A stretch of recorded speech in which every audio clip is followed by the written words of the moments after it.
25 exabyte-nál több adatot menedzselünk jelenleg Hadoop alapú rendszereken világszerte.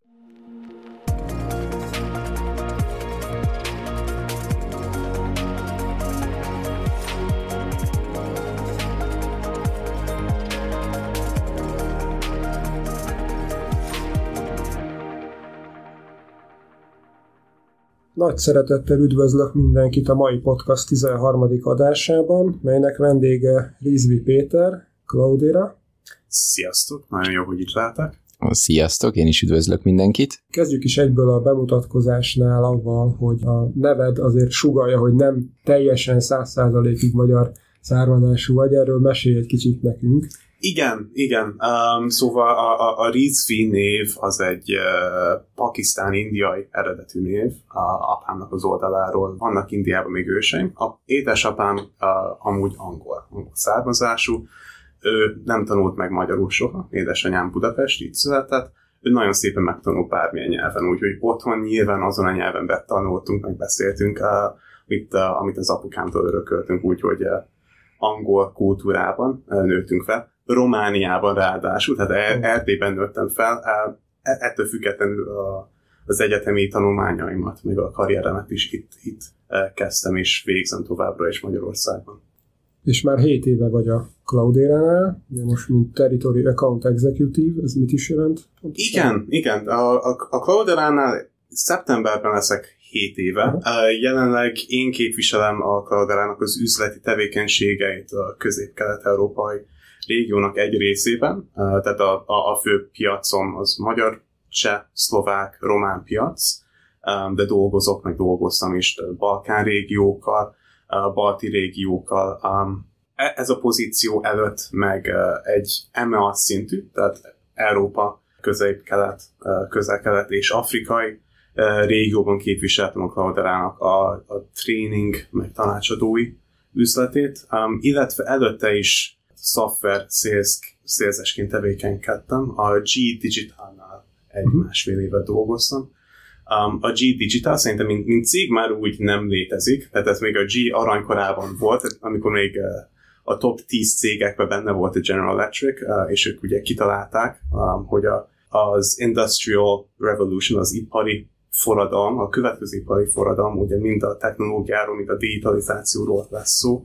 Kifejlesztettek amúgy egy nagyon profi platform, ez a service terméket, amit Predixnek hívtak, és ezt kezdtük el árulni még amikor fénykorát érte a General Electric, és onnan jöttem át a Cloudera-ba, ahol már nem csak IoT meg edge típus technológiákkal foglalkozunk, hanem már big data, tehát adat és analitikai technológiákkal foglalkozunk. Igen, és ezt akartam is kérdezni, hogy a Cloudera tényleg azt mondom, hogy Magyarországon is egy nagyon jó bevezetett és elterjedt brand, de mégis nekem valamiért a Hadoop volt, vagy ahhoz kötődik elsősorban.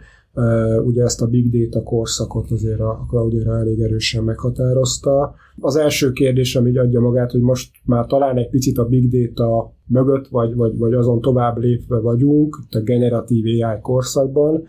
Mennyire releváns Cloudera továbbra is? Hát ez egy nagyon összetett kérdés, amire nagyon sok választ, és nagyon hosszasan kellene erről beszélni. Tehát elsősorban igen, tehát a Cloudera, mint cég, eredetileg a Hadoop köré épült. Tehát a Hadoop, mint rendszer, mint platform, az egy open source rendszer, amit a Facebook meg a Yahoo-ba kezdtek el ezen dolgozni, kiadták az open source közösségnek, az Apache közösségnek, és a Cloudera volt az első cég, amit ezt egy enterprise módon támogatta, és adta ennek a támogatását egy csomagba nagyvállalati ügyfélkörben. De ezen kívül ugye nagyon sok más analitikai komponens és open source terméket is fejlesztettünk ki, illetve aminek a fejlesztésében segítettünk, és még mindig segítünk, ami nem csak Hadoop köré vagy Hadoopra épül, gondolok mindenfélére, például a Kafkára, ami köré épült több pár cég is, vagy a Spark, ami köré még épült egy másik nevezetes cég is, vagy legyen az a Nifi, vagy a Flink, Hive, Impala, vagy ami jelenleg nagyon népszerű az Iceberg. Tehát ezek olyan komponensek, amit Hadooptól teljesen függetlenül is lehet használni, és használnak is nagyon sok ügyfeleink és cégek világszerte. Tehát valamennyire, tehát igen, nagyon sokan úgy tekintenek ránk, mint a Hadoop cég. Ez már rég nem a teljes valóság a Clouderában, illetve hogyha már felhoztad azt, hogy a mai világban, tehát van ez az AI hullám, vagy ez az AI hype, mesterséges intelligenciáról, tehát annak az alapját is ugye az adat képzi. Tehát nincsen jó AI modell jó adat nélkül.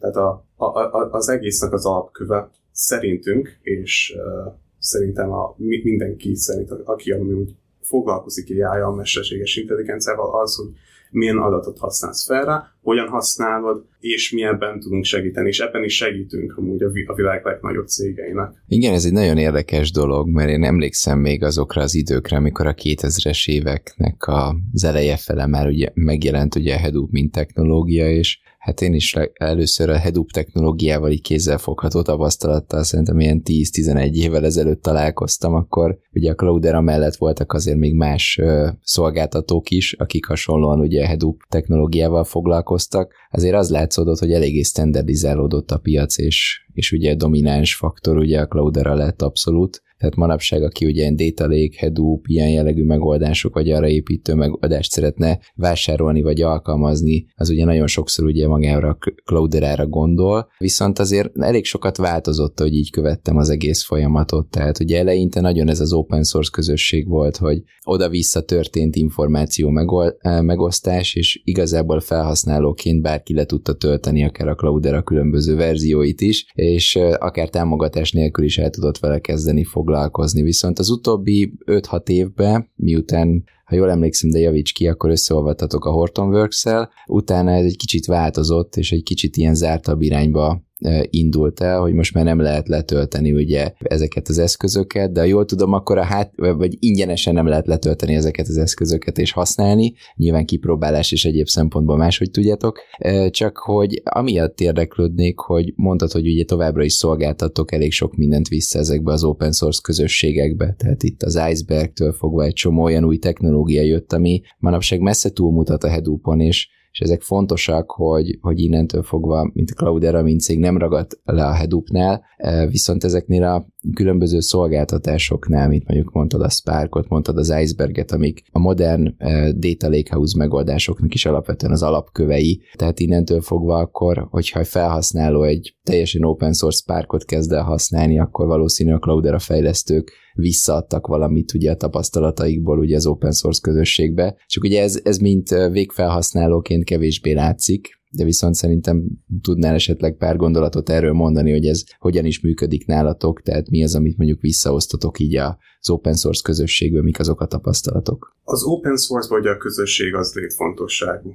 Tehát nyilván mi is adunk vissza, de mi is nyerünk nagyon sokat azon, amit más cégek vagy más személyek is dolgoznak és adnak vissza a közösségnek. Hogyha bizonyos termékeket nézzük például az Iceberg-öt, mert jelenleg nagyon nagy a hype, meg a marketing, ami körülötte van. Nagyon sok más vendor is támogatja, és foglalkozik vele, viszont hogyha megnézzük, hogy a legtöbb Iceberg committer az jelenleg melyik cégnél ül, lehet, hogy meglepődnétek, de az Apple-nél, meg az Uber-nél dolgoznak ezek azon. Tehát nem tech cég, vagy tech cég, de nem olyan értelemben, hogy ők nem adnak el egy Iceberg szolgáltatást, de ezek a nagy cégek rájöttek arra, hogy mennyire fontos bizonyos képességüknek, vagy bizonyos szolgáltatásoknak a működésébe ez az egy bizonyos komponens. Kiépítettek egész csapatokat, akik az open source verzióját folyamatosan fejlesztik. Ebbe persze mi is részt veszünk, mert mi vendorként is támogatjuk és adjuk el az Iceberg-öt az ügyfeleinknek, de nagyon sok más ilyen komponens meg termék van, ahol mi is adunk vissza, az ügyfeleink is visszaadnak, ugyebár nekik is nagyon fontos, és ez szerintem azért is nagyon releváns, mert ki tudja, kinek van több tapasztalata abban, hogy hogyan kell egy Icebergből egy igazán ütős use case összerakni, mint a végfelhasználó. Tehát mint vendor persze tudunk hozzárakni, tudunk fejleszteni, be tudjuk rakni a csomagjainkba, amit ugye el tudunk adni, már nem ingyenesen, ahogy említette, tehát ezért már fizetni kell, hogy egy Cloudera Enterprise csomagot akar használni egy ügyfél, de szerintünk az is nagyon fontos, hogy a végfelhasználóknak is van valami hozzászólása abban, hogy milyen irányba fejlődnek ezek a komponensek. és ahogy említettem, ez nem csak az Iceberg ilyen, tehát van 20-valahány más open source technológia, amivel foglalkozunk, legyen az a Kafka például, vagy a Flink. A Flink közösség hatalmas része az Apple-nél dolgozik. Meglepően sok magyarok amúgy, tehát ex-kollégákról van itt szó például. És szerintem ez az egész közösségi kultúra, vagy az aspektus rettenetesen segíti az innovációját is ezeknek a termékeknek, meg a technológiáknak. És akkor tulajdonképpen ezt úgy kell elképzelni, hogy a Cloudera fejleszti a saját Enterprise platformját, ugye, ha jól emlékszem, ezt mondtad, hogy ez a neve, amiben viszont akkor ezek szerint visszacsorognak mondjuk az Apple-ös fejlesztők által a közösségi verzióba hozzárakott fejlesztések? Hogy kell elképzelni? Tehát amit a Cloudera nyújt, az egy nagyon jól integrált csomag, amiben már integrálva vannak ezek a bizonyos technológiák, az ügyfélnek nem kell foglalkoznia azzal, hogy ez biztonságosan van összekötve. A data governance-ről tudjuk biztosítani, ezt a data governance-et, az adatbiztonságot is a csomagon belül, illetve, hogy az ügyfélnek van bármi baja magával, ez a technológiával, miközben használ, legyen ez Spark például, vagy legyen ez egy Hive table, mi azt tudjuk támogatni. Tehát vannak support engineerjeink, support mérnökeink, akik tudnak válaszolni kérdésekre, vagy tudnak segíteni abba, hogyha az ügyfeleink például problémákba ütköznek, miközben használják ezeket. Aha, de akkor igazából, hogyha én, mint egy ilyen független fejlesztő hozzá akarnék rakni valamilyen ilyen csomagot, akkor azt a Cloudera-nak van egy ilyen last call joga? Tehát, hogy ő eldöntheti, hogy az belekerül, vagy ez tényleg annyira open source, hogy az ott bárki számára? Bárki az nagyon tág. Tehát nyilván van ott egy közösség, akik vendor függetlenül tudnak új tagokat felvenni maguk közé, és demokratikusan megszavazzák, hogyan branchelnek ki a technológiáknak a különböző verziója, merre fejlesztik a különböző komponenseket. És ezek tehát ember szinten kommitereknek hívjuk ezeket a személyeket, akiket beengedtek az Apache közösségbe, és ők döntik el, hogy merre fejlődik a technológia. Az, hogy például a Cloudera platformon belül hogyan integráljuk, és hogy ezeknek a technológiáknak melyik verzióját használjuk, és tesszük elérhetővé az ügyfeleinknek, arról teljes mértékben mi döntünk. Tehát ez a különbség. Attól függetlenül, tehát egy cég használhat egy bizonyos környezetben egy Cloudera által támogatott NiFi streaming szolgáltatást, például, ami integrálva van a Cloudera vagy a platformok többi részével, és akár úgy dönthet, hogy egy másik környezetben, vagy egy másik üzletágon belül inkább az open source NiFi kódot szeretné használni, lehet, hogy az egy újabb verzió fut, ami még nincs teljesen integrálva a platform további részével, lehet, hogy ez még megfelel az üzleti céljaknak, és ők ezt fogják használni. De az, hogy a mi stackünkön belül mi fut, és hogy hogyan, és technológiának melyik verzió, azt nyilván még mi fogjuk eldönteni. Igen, ezt mi is szoktuk tapasztalni egyébként, hogy ez a fajta kettősség van, hogy a robosztus, megbízható platform kell, vagy tényleg ez a cutting edge, amikor azt mondod, hogy hát ez tegnap jött ki, és ami benne van funkció, arra szükségem van. Ezt egyébként hogy látod, milyen az arány, vagy ez hogy néz ki ezt? Production, tehát az éles módban általában megveszik úgymond a gyártói támogatást, és esetleg a fejlesztő csapatok mennek így a teljesen open source-ba, vagy itt mi a stratégia általában az ügyfeleknél? Ez nagyon cégtől és a céges kultúrától függ. Én legalábbis a régióban azt tapasztalom, hogy még mindig megvan ez a hacker szubkultúra szerintem. Főleg minél keletebbre megyünk, annál szívesebben használnak ingyenesen letölthető open source termékeket, tehát hogy azzal játszadoznak egy kicsit, és amikor már valamilyen érettséget elértek, akkor dönthetnek úgy, hogy oké, ez mind szép is jó, de hogyha már productionbe futtatunk valamit, inkább a use case-nek a fejlesztésével szeretnénk foglalkozni, tehát hozzáadott értékű munkát végeznénk, és akkor azzal, hogy ezt a pár komponenst valaki támogassa, megkeressünk egy másik vendort, tehát ez lehet például a Cloudera, hogyha olyan termékeket használnak, amik mi is támogatunk. Van erre egy pár példa, például Romániában az EMAG egy olyan cég, akiről tudok beszélni, ők nagyon innovatívan gondolkodnak házon belül, tehát a kultúrájukban benne van az, hogy legyen minden open source, legyen minden nyitott, minden próbáljanak ki, és minden productionben fut.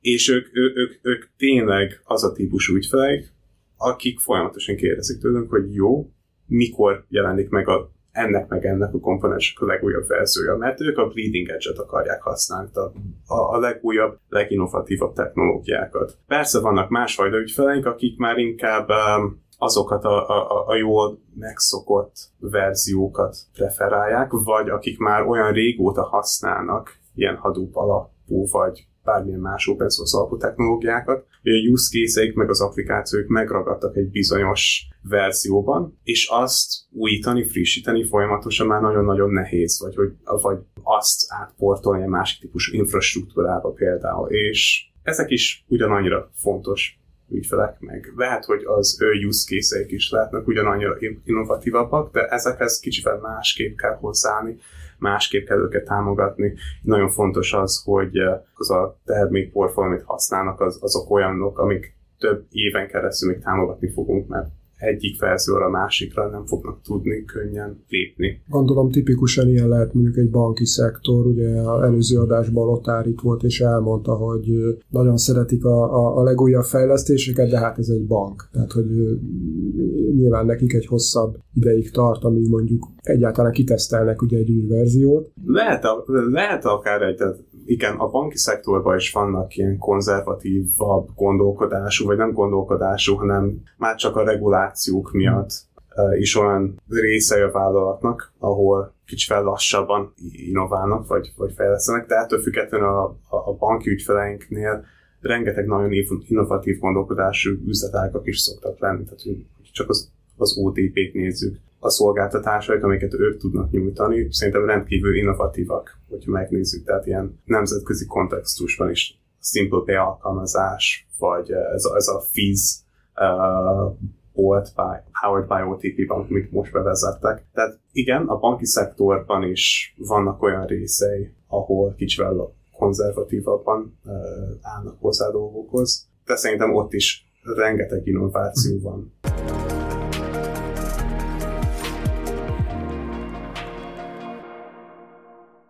Egy kicsit rá is vezetném, ez egy nagyon jó téma, hogy mondtad ezt az innovációt, mert annó, amikor ugye ez a big data környezetek bejöttek, meg maga a technológia, akkor ugye ennek az volt az egyik célja, hogy a klasszikus adattárházakat ki lehessen egészíteni. A klasszikus adattárházak ugye a különböző reporting, vezetői döntés támogatás alapvetően a főképp a szabályozási oldalról, illetve egy-két core terület, üzleti területhez tartozó döntéstámogatás található meg az adattárházakba. Viszont ugye maga ez a data lake, big data technológia pontosan arra lett kitalálva, hogy ugye nagy mennyiségű más forrásból érkező adatot, tehát például az ügyféltranzakciókat a banki példában részletesebben elemezzük, amit eddig nem elemeztünk olyan szinten, és nem csináltunk hiperpersonalizációt, vagy például IoT adatokat gyűjtsünk, amire eddig nem volt kapacitás, mert drága volt a tárolóterület, drága voltak az egyéb ilyen opciók, és emiatt jött ez az egész big data világba, ez a commodity hardware, hogy ilyen egyszerű gépekből építsünk fel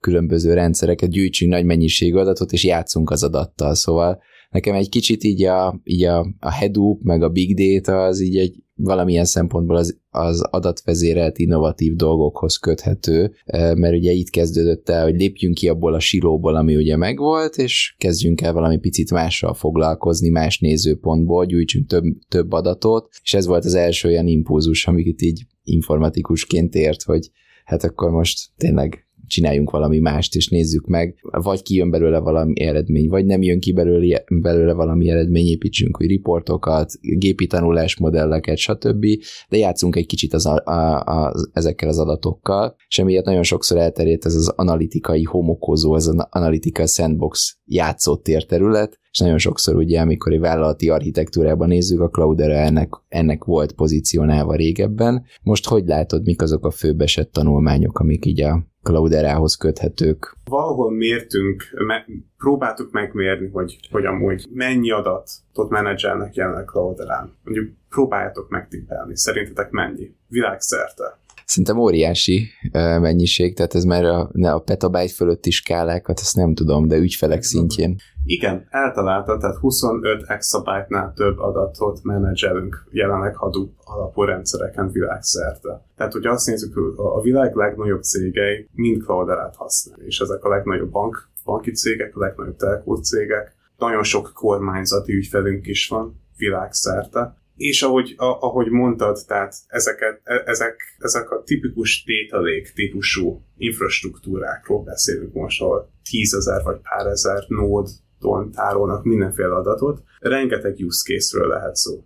Hogyha nézzük például a banki szektort, ügyféladatkezelés, marketing, ügyfél churn, customer churn típusú use case-ek, credit risk, ami szintén nagyon fontos a bankoknál. A telkóknál a hálózat monitorozás, ott is rengeteg ügyfél specifikus use case-szel is foglalkozunk. Az IoT téren is hatalmas automotív, tehát autógyártó, meg gyógyszeripari ügyfeleink is vannak, ahol a gyártási folyamatokban az IoT adatokat gyűjtünk, és azok a prediktív use case-eket csinálnak, vagy építenek ki Cloudera platformon. Tehát nem tudom, hogy hogyan lehetne ezt a választ jobban leszűkíteni. Tehát rengeteg, több száz use case-ünk van. Van egy pár, ami lehet, hogy tipikusabb, tehát ugye mindegyik banknál ugyanazokat a use case típusokat fogják, vagy kategóriákat fogják előbb vagy utóbb alkalmazni, de ezek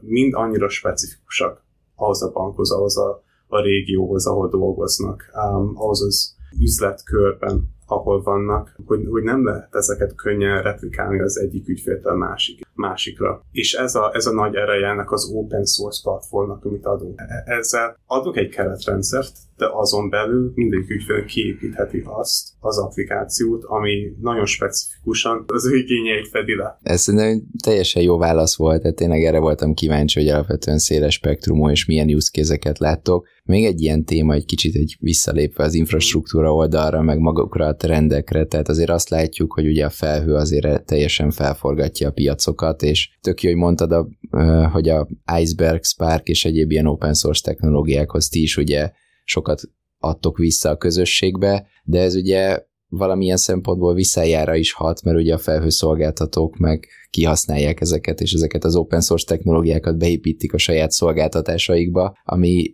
végköltséghatékonyabbá tudja tenni mondjuk a nagy mennyiség adat felhőbe történő tárolását, hogy ez a data lakehouse architektúrák, ahol object storage-ban nagyon olcsón tudok tárolni adatokat, és egy ilyen skálázható, tényleg csak könnyen feldolgozható motort használok arra, hogy az adatot processzáljam, emiatt ugye csak azért fizetek, amennyit felhasználok, ha nem használom, akkor ugye nem ketyeg. Hogy látod ezt így, mennyire van ellene mondjuk a Cloudera a stratégiájának, ti hogyan látjátok a felhőt, mit láttok az ügyfélfronton, mert mi azt látjuk, hogy abszolút ez egy releváns téma, hogy ezek a data lakehouse-ok bizonyos ügyfeleknél ugye akár ki is válthatják a Cloudera megoldásokat. Tehát abszolút egy releváns téma. Tehát a felhő az egyszerűen egy hatalmas nagy lehetőség, és egy hatalmas nagy dilemma is. Lehetőséget ad nagyon sok olyan kisebb vállalatnak, például akiknek sosem volt arra képességük, vagy tőkéjük arra, hogy kiépítsenek saját maguknak, saját hardware-en valamilyen sandboxot, ahogy említetted, amin ki tudnának tesztelni pár use case-t, és az vagy hoz nekik üzleti értéket, vagy nem. Az egy nagyon, nagyon drága kísérlet igazából. Felhőbe ezt viszonylag kevés CapEx költséggel erre el lehet kezdeni valamit kísérletezni, el lehet kezdeni valamilyen applikációt futtatni. Nem kell egy nagy környezetet telepíteni, és azt fenntartani, és annak az energiai költségeit például egy egész évre megtervezni. Ugyanakkor, tehát ugye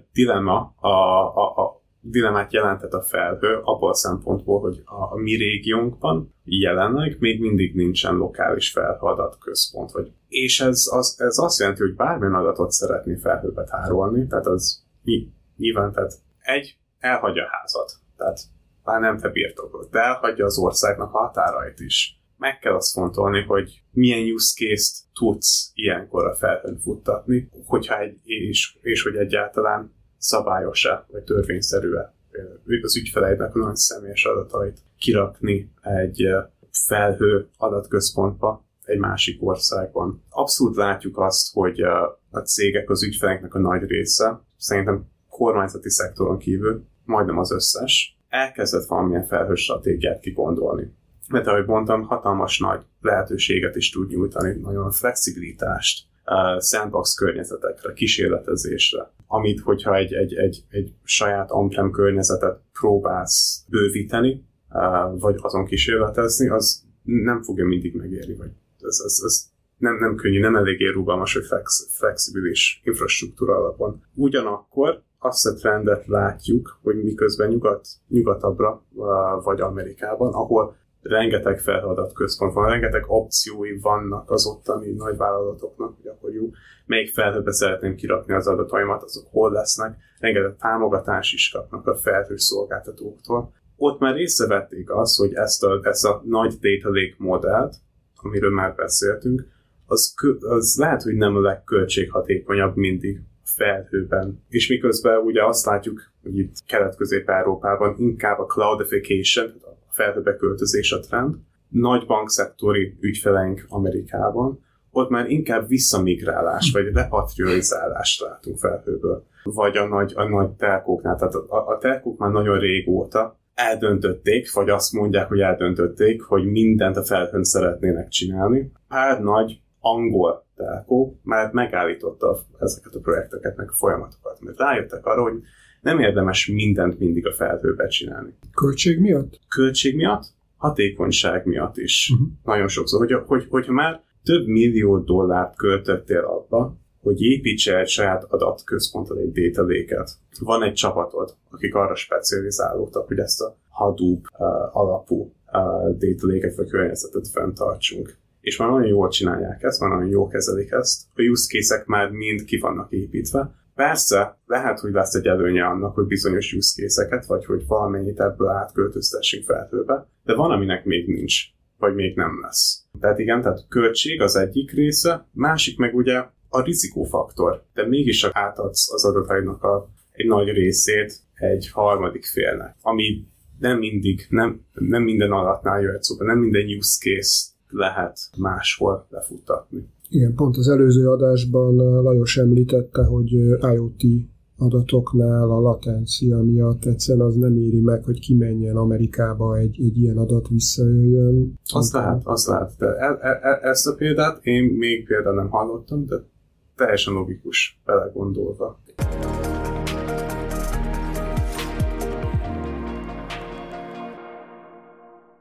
Ugye említetted, hogy azért Közép-Európa az egy ilyen kicsit más. Cloudera szempontjából hogy néz ki ez a piac?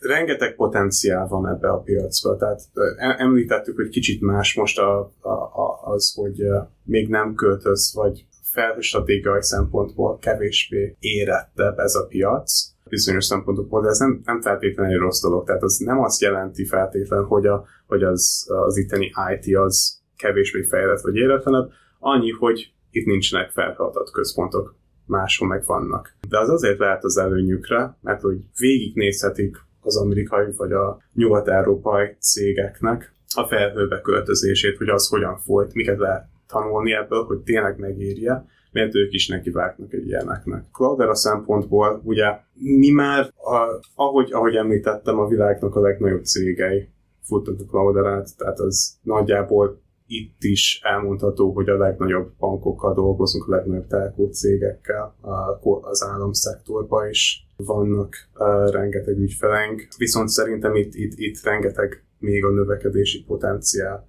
Egyrészt a globalizáció miatt, meg ahogy mondtam, tehát a felhasználó lehetőségek miatt egyre több kisebb cég is elkezdi nézni a big data vagy az adatanalitika és az AI által adott lehetőségeket, akik eddig annyira nem foglalkoztak volna ilyenekkel. Gondolok például helyi gyógyszeripari cégekre például, helyi retail cégekre például, akikkel már el tudunk kezdeni érdemlegesen is beszélgetni, nagyon érdekes meg innovatív use case-ekről, ahol valószínűleg 10 évvel ezelőtt még nem is tudták volna, hogy mit jelent az, hogy big data vagy IoT. Mi jellemez egy ilyen mondjuk kisebb méretű ügyfelet? Mégis mi az a belépő szint? Ez az adat mennyiségétől függ, az adat mienségétől függ, magyarul, hogy mennyire struktúrált vagy nem struktúrált, illetve a use case-től, tehát hogy mondjuk mennyire, nem tudom én, AI szenzitív vagy AI fókuszú a use case, hogy látod, hogy ezek közül melyik az a faktor, ami leginkább meghatározó ezeknél a kisebb ügyfelek? Ez egy jó kérdés, szerintem abszolút a use case az. Tehát az, hogy hozzáadott érték bármilyen use case az üzletnek. Tehát adatmennyiséget bármikor lehet növelni. Tehát, hogy kevés adatunk van most, de kitalálunk egy bizonyos use case-et, amivel gyűjthetnénk több ügyfeladatot vagy IoT adatot, azt meg lehetne utána is oldani. Itt abszolút az a fontos, hogy legyen egy elképzelése az ügyfélnek, hogy mit szeretne elérni. Egy üzleti elképzelése is, tehát hogy a befektetés mit vált majd ki, milyen hozamot hoz majd neki. És hogyha körül tudunk építeni egy adatanalitikai vagy egy AI alapú use case-t, szerintem utána kezdtünk el igazából beszélni arról, hogy oké, milyen adatok, honnan, hogyan, milyen infrastruktúrát kell ez alá építeni, és milyen applikációval tudnánk ezt a use case utána megtámogatni. De ez tök jó, hogy ezt így mondod, tehát akkor te is azt az elvet vallod, hogy akár kezdje az ügyfél kicsibe, kezdje el összegyűjteni az adatokat, implementáljon egy use case-t, egy esettanulmányt, és akkor szépen bővítse folyamatosan lépésről lépésre. Nem ez a régi vízeséses modell, mint ami sokszor ugye látható még akár egy-két Magyarország ügyfélnél, hogy akkor most csinálok egy nagy beruházást, és innentől fogva ezt a projektet akkor szépen bevezetem a következő 5 évbe. Abszolút. Régebben is voltak olyan vállalatok, akik big data kedvéért kezdtek el csinálni. Ma is lehet, hogy trend az AI, csak az AI kedvéért is. Pedig ezeket úgy kell felfogni, az AI-t vagy a big data-t, hogy ez egy eszköz, mivel valamilyen üzleti célt elérünk. És hogyha már megvan a cél, meg az, hogy hogyan szeretnénk ezt elérni, kicsibe el kell kezdeni, kísérletezni. Ez a fail fast modellel, tehát annyiszor hibázunk, ameddig be nem jön valami metódus annak, hogy valamit kiépítsünk. Igen, tehát ezzel csak egyet tudok érteni, és a sikeres ügyfeleink mind így fogták fel.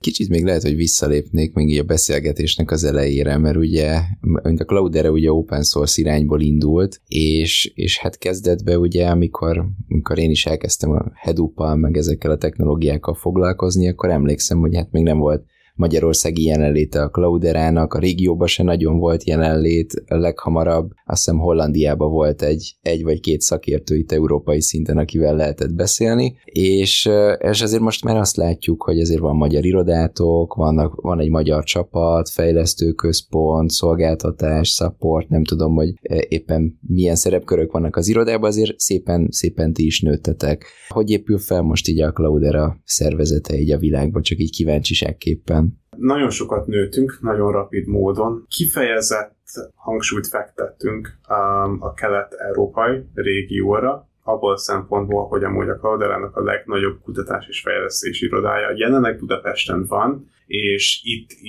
itt fogják a legtöbb embert is, a legtöbb engineering pozíciót megnyitni is a közeljövőben. Amilyen 400 embert foglalkoztatunk a budapesti irodánkban, és ezek fejlesztők. Dolgoznak is ezeken a technológiákon, amikről beszéltük, de nem csak dolgoznak rajta, hanem ők is vezetik, tehát vezérlik az innovációját is a Clouderán belül. Tehát nem csak engineering van itt, hanem product management is már, ami szerintem egy nagyon jó dolog, főleg ebbe a régióba. Nem csak Budapesten, Szegeden is van egy kisebb irodánk, kisebb, 60 fő, kb. Nekünk kicsi, lehet, hogy nem mindenkinek az. Az innovációknak a nagy része az innen jön ki. Én ugye a sales organizációban ülök, ott kicsit más a sztori, tehát hogyha már a business, az üzletet kell nézni, még mindig a angol száz világon van a hangsúly Clouderán belül, tehát én is egy közép-európai csapatnak a tagja vagyok, kevesen vagyunk ebbe a régióba, viszonylag, tehát a kollégáimnak a nagy része Svájcban, Németországban ül, ezért nagyon sokat dolgozunk a helyi partnerekkel is. Ugye a régiónak a sajátossága az, hogy van ugye 10-valahány ország, kisebb ország, mind beszél egy külön nyelvet is. Nehéz ezt úgy skálázni, hogy tényleg eredetileg, tehát tradicionálisan Clouderának az ügyfelei azok mind a Forbes 2000-es listán ültek. Tehát hogyha nem vagy egy több milliárd dolláros bevételű cég, 10 évvel ezelőtt nem igen foglalkoztál Big Data-val vagy Clouderával. Ez persze kicsit változik manapság, vagy változott, de nem abban az ütemben, hogy érdemes lenne fenntartani dedikált CSS csapatot minden egyes kelet-európai országban. Sokat dolgozunk helyi partnereket, tehát amikor egy új piacot megkörnyékezünk, legyen az egy Litvánia, egy Szerbia, egy Horvátország, Szlovákia, stb. Az első dolgom, és a cégnek az első dolga az, hogy keresünk egy megbízható, jó kapcsolati hálóval rendelkező helyi partnercéget, akik tudnak minket képviselni, be tudnak minket mutatni a legfontosabb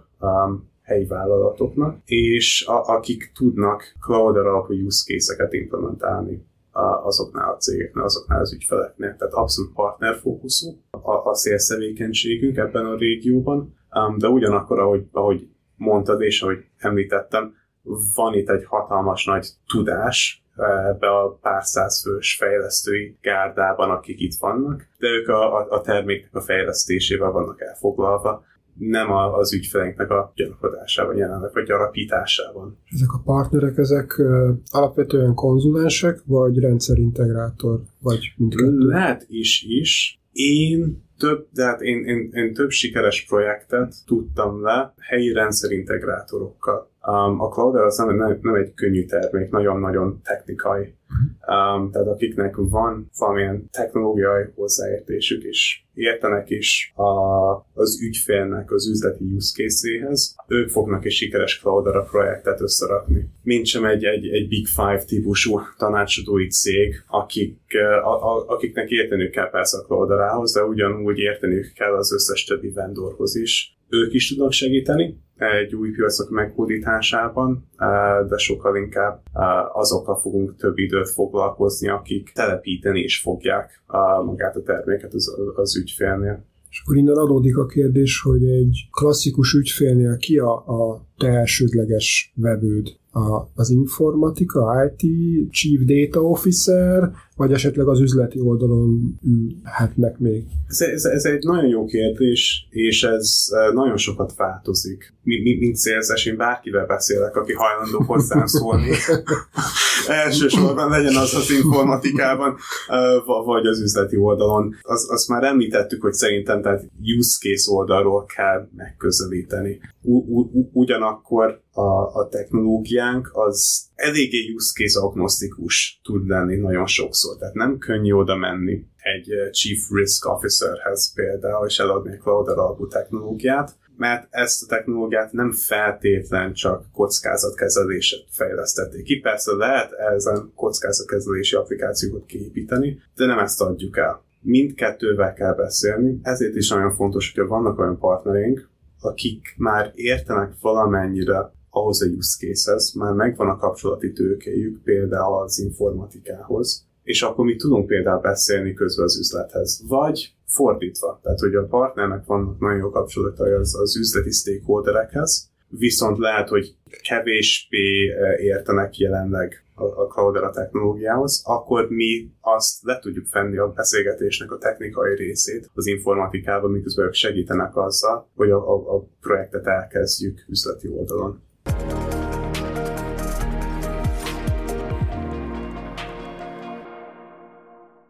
Mekkora az arány például azon partnerek között, akik egy egyedi megoldást fejlesztenek Cloudera fölött? Itt értem azt, például mondtad a risk megoldást, de lehet akár egy IoT alapú, nem tudom, szenzoranalitikai megoldás energiaszektorba, és ezeket próbálják megértékesíteni, amin ugye a Cloudera, mint a futtató környezet, tehát ez az irány, ami dominánsabb, vagy inkább az, hogy amit mondtál, hogy megpróbáljátok magát a terméket, platformot pozícionálni, hogy ezen A-tól Z-ig milyen esettanulmányokat lehet megvalósítani, és mint egy általános big data platform, ugye onnan elindulva szépen összegyűjtjük az adatot, rendszerezzük, mindent megcsinálunk benne, és utána ezt a hától zéig esett tanulmányokat ki tudjuk szolgálni. A sikeresebb partnereink általában úgy adják el a Cloudera-t, hogy ez egy full managed service, egy alkalmazással, amit lehet, hogy ők brandingeltek valami sajátos névvel, és ez úgy mennek az ügyfélhez, mint hogyha ez a saját termékük lenne.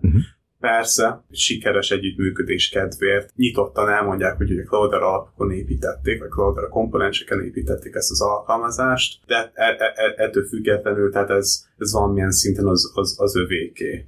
És szerintem mindig ez a sikeres megoldás, mert ők is nyernek valamit, ezen mi is nyilván, és az ügyfélnek is sokkal könnyebb elkezdeni használni ezt, hogyha már úgy kapja meg a use case, hogy félkészen, vagy valamilyen módon már elő van neki készítve, fel van neki már építve. Mint sem egy olyan szituáció, hogy a partner csak viszont elad Cloudera technológiát, de egy nagy legós dobozt, de használható útmutatók nélkül az ügyfélnek, akinek utána meg kell építeni saját magának segítség nélkül. Ami persze vannak olyan ügyfeleink, akik ezt megoldják, és tényleg tudnak use case-eket, meg AI alkalmazásokat építeni partner segítségével nélkül, de általában tehát az ügyfélkörünk, ahogy beszéltük, bankok, kormányzati ügyfelek, energetikai szektor, ők sokkal szívesebben dolgoznak általában egy hozzáértő partnerrel. Ugye nem lehet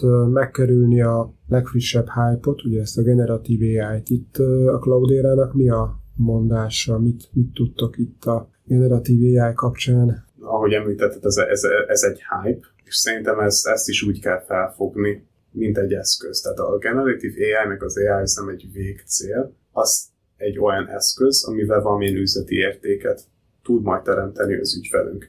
És ez, tehát a Cloudera-nak ez nem egy újdonság, mint nagyon régóta foglalkozunk ilyen típusú use case-ekkel. Lehet, hogy akkor nem generatív AI-nak hívtuk, hanem ML-nek, tehát machine learningnek, vagy deep learningnek, de ennek az alapja mindig ugye az adat volt. Most is egy jó generatív AI modellnek az alapja az adat. Nekünk a Cloudera-nak volt egy régi mondás, hogy data is the new oil, tehát az adat az új olaj, és szerintem most is valamennyire lehet ezt a hasonlítót használni, hogy az adat a benzin, vagy az olaj, akkor a generatív AI lehetne a motor, vagy a tűz, hát nézőpont kérdése, de ugye az adattal tartjuk életbe. A Cloudera abban tud segíteni, az adatot gyűjtjük, tároljuk, feldolgozzuk, és ebben is használunk, vagy ebben is tudunk nyújtani generatív AI által vezérelt eszközöket az ügyfeleknek. Például már elkezdtünk használni, vagy elkezdtünk árulni egy AI asszisztenst a SQL editorunkban, például, hogy az ügyfélnek az adatelemzői természetes nyelven tudjanak query-ket írni, vagy irattatni az AI-tól a Cloudera Stack-en belül. Tehát nem kell Copilot-ot használniuk, hanem a Cloudera Stack-en belül írhatnak AI segítségével query-ket. Ez egy ilyen specializált modell, amit ti készítettetek? Ez a nagy nyelvi modell, ami be van építve a platformba, vagy valami általánosat használtok? Ezt tudom, hogy már kicsit technikai kérdés. Jó kérdés. Lehet, hogy üzleti titok. Erre nem tudok most jelenleg válaszolni, bocsi. De csak amiatt voltam kíváncsi, mert ugye itt a Copilot, ChatGPT, bármilyen eszközzel ugye lehet SQL lekérdezéseket generálni, és azért azt látjuk, hogy elég jó szintaxisokat tud generálni, és eléggé tudja a produktivitást növelni, csak ugye megvannak a másik oldala is ezeknek az eszköznek, ami inkább negatív, hogy azért mondjuk az esetek 20%-ában simán tud téveszteni. Persze. És hogyha onnantól fogva téveszt, és a felhasználó ebbe túlságosan bízik, akkor ugye problémába ütközhet, és ugye emiatt szokták ezeket a modelleket mondjuk egy platformba, hogyha beépítik, akkor nulláról újra generálni, megépíteni annak érdekében, hogy az a hibafaktor mondjuk a 20%-ról nem tudom 5-re csökkenjen, és annak a speciális eszköznek a lekérdezési nyelvét azt megtanulja, és ne keverje össze mondjuk egy standard ANSI SQL-el, egy Oracle-s, egy DB2-s Microsoftos SQL szintaxissal, tehát ugye emiatt fontos, hogy a nap végén ugye az, amit legenerál, az működjön is. Igen, tehát a felelősség továbbra is mindig az emberen lesz. Kicsit az olyan, mint az önvezető autók manapság, hogy jó, lehet, hogy sávot tud váltani, és le fog fékezni, de hogy a baleset van, az mindig a saját felelősséged lesz, mint a sofőré, és nem lehet mindent az AI-ra hibáztatni. Az ott van, mint egy eszköz, ami segít neked.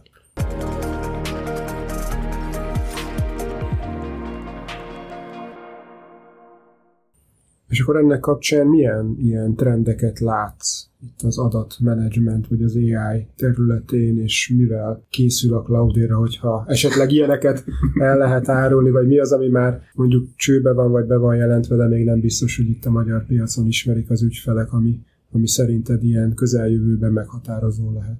Ilyen típusú híreket, amik vagy ilyet nem tudok most megosztani veletek. Milyen trendek lesznek? Tehát szerintem tényleg az, hogy már említettük, hogy jelenleg nagyon sok ügyfelünknél úgy tűnik, hogy úgy beszélnek az AI-ról, mint hogy az valamilyen végcél lenne. Szerintem előbb vagy utóbb rá fognak jönni, hogy az AI az egy asszisztens, tehát az egy eszköz. Az elő tudja segíteni a működésüket, és valószínűleg benne lesz az AI nagyon sok részében a munkájuknak. Copilotot már majdnem mindenki használ, de szerintem valamilyen módon, tehát ezt el fogják kezdeni, vagy hasonló típusú AI rendszereket olyan szektorokban is, ahol még nem is hallottak ezekről. Gondolok például a kormányzati szektorról, gondolok például SMB kisebb cégekről például, ahol viszonylag kisebb az IT fejlettség jelenleg, vagy az érettség. Szerintem az AI ezt a gapet demokratizálni fogja előbb vagy utóbb. Ugyan már nagyon sok ilyen use case-ről vagy esettanulmányról beszéltünk, mégis van-e olyan, ami akár név nélkül is egy ilyen magyar, vagy itt valamelyik környező országokból, amit így szívesen bemutatnál? Gondolok itt arra, hogy egy-egy ilyen esettanulmány kapcsán mit lehet a magyar ügyfeleknek elmondani, hogy mi volt a use case, hogy ment végig egy ilyen bevezetés, mennyi idő, mennyi költség sikerült ebben maradni mondjuk így a költségkereteken belül, mi az, ami rövid távon megtérülést hozhat, mik azok a megfontolások, amiket érdemes egy ilyen bevezetés kapcsán végig gondolni az ügyfeleknek. Mi ugye a világ különböző pontjain legnagyobb cégekkel dolgozunk, és ebből rengeteg jó referenciát is lehetne hozni, és meg lehetne osztani másik ügyfeleinkkel. Kérdés az, hogy ennek mekkora része ugye üzleti titok. Ettől függetlenül van egy pár, amit meg tudunk osztani. Például dolgozunk együtt a OCBC bankkal Szingapúrban, egyik legnagyobb dél-kelet-ázsiai bank. Ők például a banki működésen belül az életüknek, a dolgozásoknak a nagy részét az AI asszisztálja, tehát mindenben. Jellegzetesség ott náluk, hogy ők egyáltalán nem használhatnak felhőt, nem hajlandóak, és nem is tudnak felhőt használni, ChatGPT-t sem. Ezt mind megépítették saját maguknak a bankon belül, tehát banki kontextus, banki dokumentáció használatával. Van egy bankon belül GPT eszköz, illetve az ügyfélbeszélgetéseiknek szerintem eredetileg 10% volt, de ez most már megnőtt, az teljesen egy AI bot kezeli, és megduplázódott a kampány konverzációs ráta ezeknél az ügyfélbeszélgetéseknél. Ez azt jelenti ugye, hogy kétszer annyi lead-et tudnak generálni ezekből a chatbot által vezérelt beszélgetésekből, mint azelőtt, hogy bevezették volna az AI modelleket. Nem tudom, hogy ez kétszer akkora bevételt is jelent, de hogyha kétszer annyi leadet hozunk beszélve, tudjuk, hogy ez általában ugye egy jó jel. Ugye a régiónkon belül nézünk pár ügyfelet, vagy pár példát.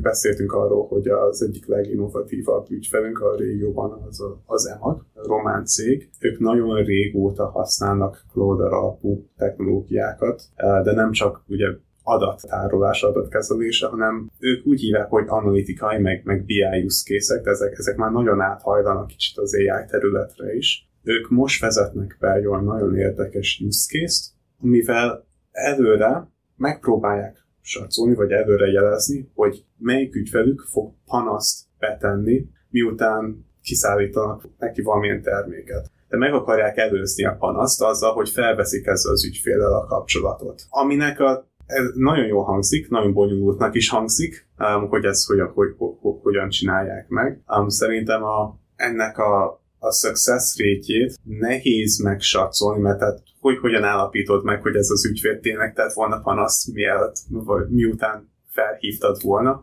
de ettől függetlenül nagyon sok jót várnak ettől az üzleti oldalon is.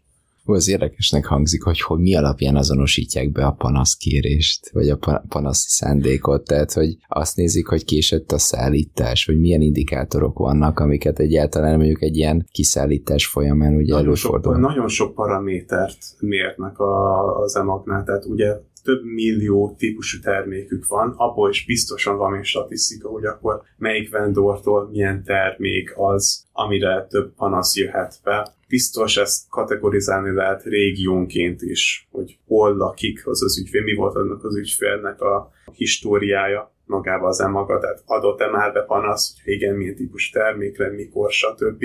Ahogy említetted, ugye termékkésés, tehát kiszállítási idő is lehet egy faktor. Esetleg, hogyha ránéznek, ők nem néznek rá, de hogy amerikai cég lenne, lehet, hogy rá tudnának nézni a social media használatára is annak az embernek. Tehát rengeteg kreatív ötlet elő tud jönni egy ilyen use case-nek a felépítésében, és ez szerintem nagyon izgalmas lehet. Egyébként lehet arról beszélni, hogy tipikus Cloudera projekt, és ennek kapcsán mondjuk tipikus átfutási idők, hogy mikbe lehet gondolkodni, vagy ez, mivel tényleg nagy ügyfelek, hosszú ideje meglévő ügyfelek, ezért ez így ilyen egyedi?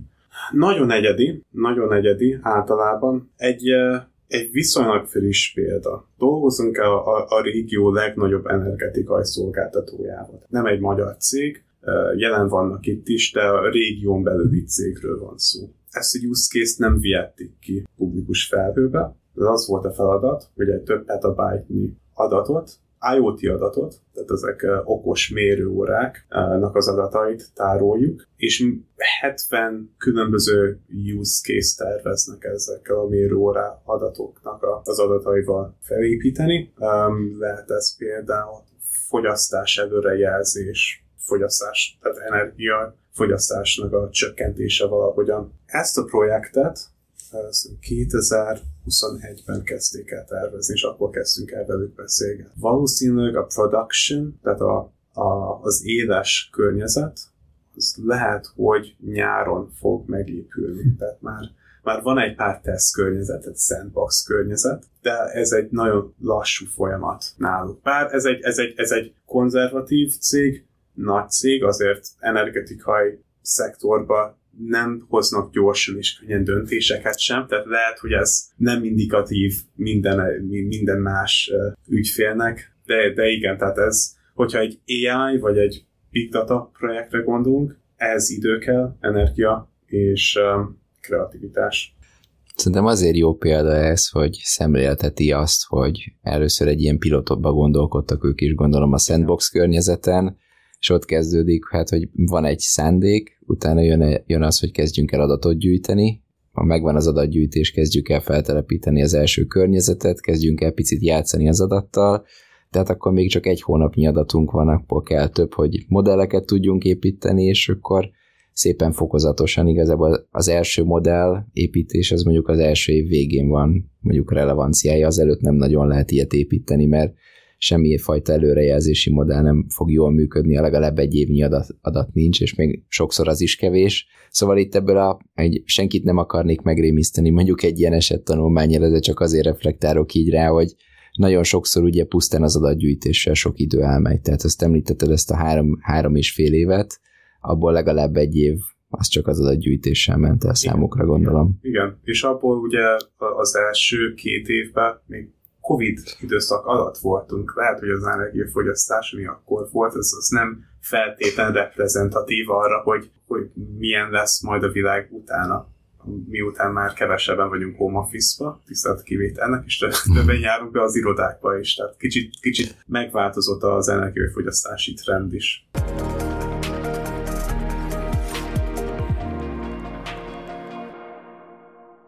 Aktualitások kapcsán egy olyan hírrel jöttünk, ami azért is érdekes, mert említetted, hogy itt Budapesten, illetve Szegeden vannak nagy fejlesztői központjaitok, és itt a hír az azt mondja, hogy az AI mérnökök, akár csak a Microsoftnál, vagy ezeknél a vele konkurens nagy vállalatoknál, hát kiégésről számolnak be, mert hogy annyira felgyorsult a verseny, itt nyilván ez a hullám, ami itt elindult, ez annyira elvárja ezektől a fejlesztőktől és mérnököktől, hogy túlórázzanak, akár hétvégén dolgozzanak, hogy ez már lehet, hogy sok. Az első kérdés, hogy ezt ugye nyilván egy felhasználó nem biztos, hogy látja, ti ezt tapasztaljátok-e, illetve hogy ez nálatok a Cloudera-nál ez mennyire jelentkezik, vagy vannak-e erre vonatkozóan valami belső stratégiák, hogy ez hogy lehet? Szerintünk Clouderán belül, tehát a céges kultúránk ezt valamivel jobban kezeli. Nyilván nem vagyunk ugyanannyira benne ebbe az AI versenybe, mint más cégek, tehát az OpenAI nem egy konkurenciánk, tehát nem mi fogjuk lefejleszteni a GPT-6-ot. Ettől függetlenül, tehát nyilván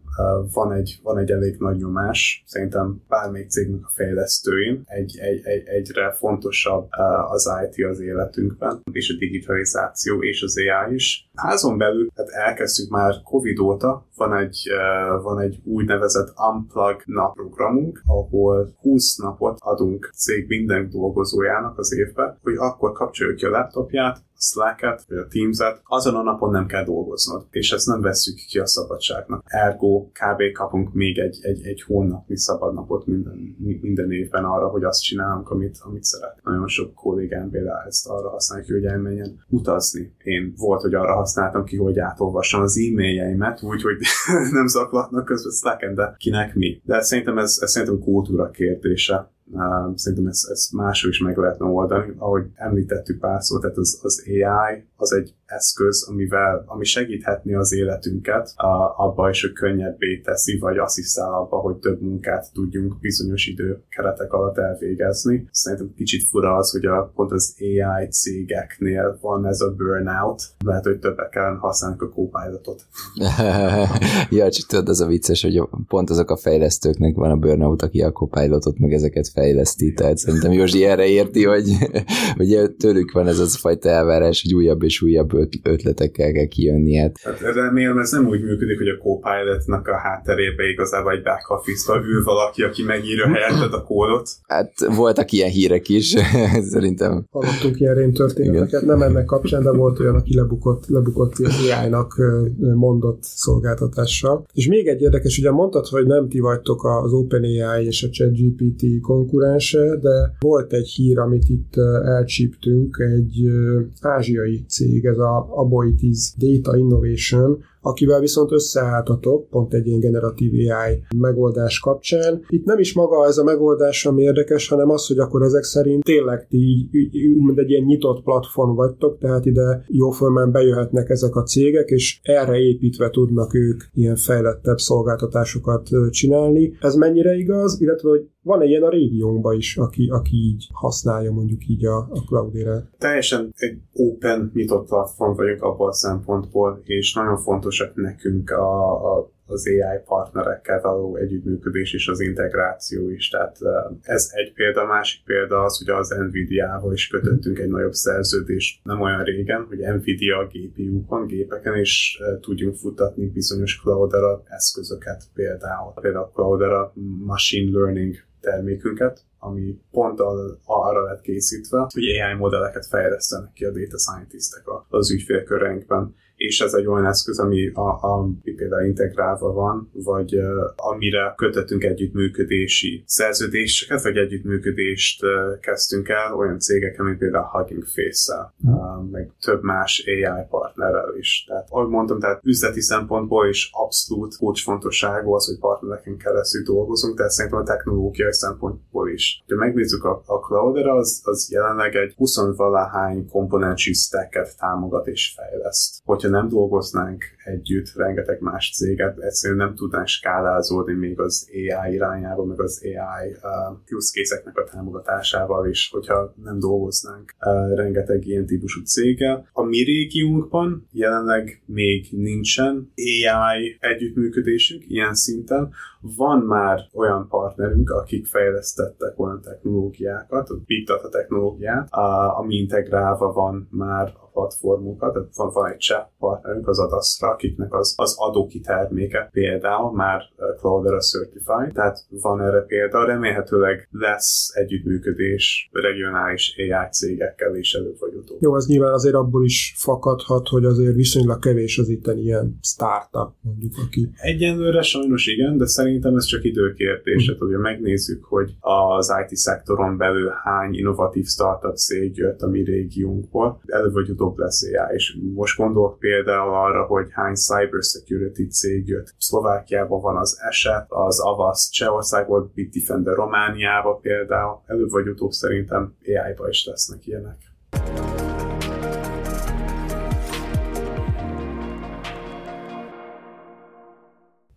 Játék. Sikerült-e valamilyen olyan találós kérdést hozni, amit megpróbálunk itt megfejteni Danival, és én majd itt közben megpróbálom a ChatGPT-t is megkérdezni, hogy ő neki mi a véleménye erről. Nagyon remélem, hogy erről nem volt még szó a podcasten.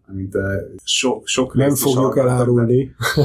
De tudjátok el, hogy mi volt a világ első chatbotjának a neve? És mikori? Ajaj, ez nagyon jó kérdés. Hát én betenném a 90-es évekre, és a névre fogalmam sincs. Igazából tippelni tudnék valamilyen nagyon triviális Blackbot, vagy valami hasonló név. Nem igazán. Én passzolok. Megkérdezzük a ChatGPT-t. Elizának hívták. Igen, talán. 1960-ban.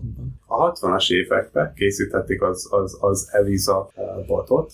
Eliza, mint név, nem tudom, hogyha szeretitek a szép irodalmat, ugye George Bernard Shaw-nak volt a Pygmalion színdarabja, ami arról szól, hogy egy Eliza Doolittle Cockney munkásosztálybeli kisasszonyt, egy neves beszédterapeuta megtanította, hogy hogyan kell az angol magas, tehát a társadalom vagy a társadalom krémjébe beilleszkedni, és olyan kell úgy beszélni, hogy azt gondolják, hogy ő is közéjük tartozik. Egy fogadás miatt, ugye? Fogadás miatt, pontosan.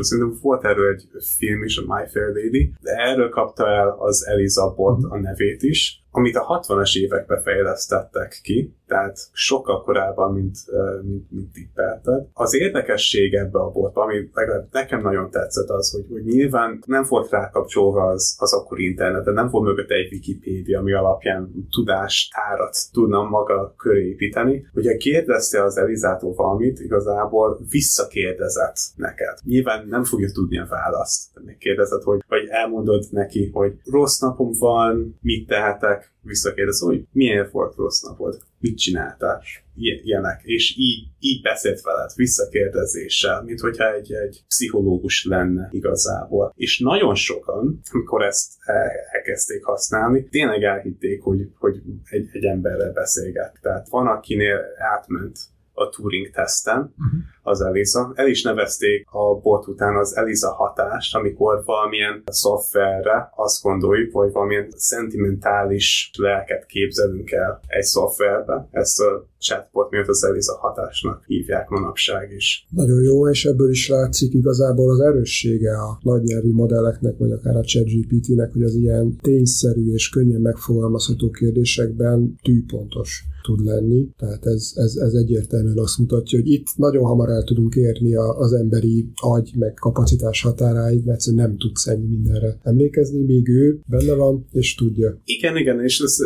ez nekem azért is volt nagyon-nagyon érdekes, mert most is milliárd dollárokat költenek arra, hogy minél nagyobb paraméterekkel, minél pontosabb GPT modelleket rakjanak össze. A 60-as években egy olyan kis trükkel visszakérdezünk folyamatosan, már el tudjuk hitetni, hogy egy nagyon-nagyon okos AI által vezérelt, vagy egy emberrel beszélgetünk, chattelünk virtuálisan. Mint szélzes, én is azt tanultam, hogyha nem egy olyan beszélgetésbe vagyunk, vagy nem értjük a másiknak a kérdését, vagy túl technikai például, akkor visszakérdezünk, és ez a metódus, ez az Elizánál is nagyon megtetszett. Nagyon jó volt hallgatni, és nagyon örülünk, hogy ennek az adat és AI, mondhatnám, iparágnak az egyik zászlóshajó megoldás szállítójával, a Cloudera-val azért ezek szerint továbbra is számolni kell, és itt lesz és fejlődik. Nagyon szépen köszönjük, hogy itt voltál. Én köszönöm, nagyon jó volt veletek beszélgetni. Köszönjük szépen, sziasztok! Sziasztok!